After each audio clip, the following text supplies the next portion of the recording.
Sir, জীবন বাজি রেখে আসলে আপনারা যে গিগারিলাই যুদ্ধে অংশগ্রহণ করেছেন, তার চেয়েও একটা কঠিন সময় আপনাদের জীবনে আসলে আসছে। সেই সময়ে আসলে পরিবারের একজনকে হারানো প্লাস পরিবারের সবাইকে সামলানো, বিষয়টা এত বেশি কঠিন।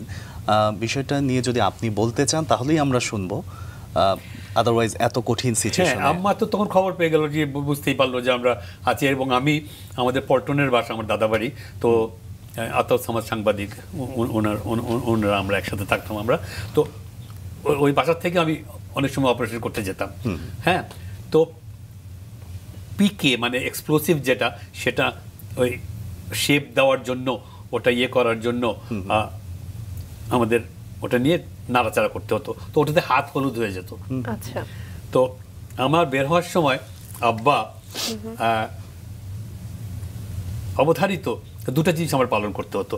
একটা, আমার রিভলভারটা দেখাতে হতো, রিভলভারের পিস্তল গুলি আছে নাকি ভিতরে, সেটা চেক করতে বলে, এগুলো চেক করা গুলি। হ্যাঁ, কালকেই আমি ফায়ার করে চেক করেছি, ঠিক আছে গুলি। কারণ তখন তো আর গোলাগুলি নিয়ে আমাদের অত বেশি ইয়ে ছিল না, যেখান থেকে পেতাম রিভলভারটা, হ্যাঁ, আবার আরেক জায়গা থেকে পেতাম গুলি। তো এগুলা হয়তো দেখবো যে মারতে যাব, তখন ফায়ার হলো না। হ্যাঁ, তো ওটার জন্য আব্বা বলতেন যে দেখাও, দেখালাম। আর একটা জিনিস ছিল পটাশিয়াম সায়ানাইড। হ্যাঁ, তো ওটা আমরা ক্যারি করতাম, এবং আমাকে বলতো যে এটা যখন ব্যবহার করার টাইম হবে, এটা কিন্তু তুমি কোনো সময় দ্বিধা করবে না। হ্যাঁ, এটা ইউজ করে ফেলবে। If you are caught, don't think about your life, কারণ ওরা যদি তোমাকে ধরতে পারে, ও তোমাকে যা করবে, হ্যাঁ, it is much better for you to die.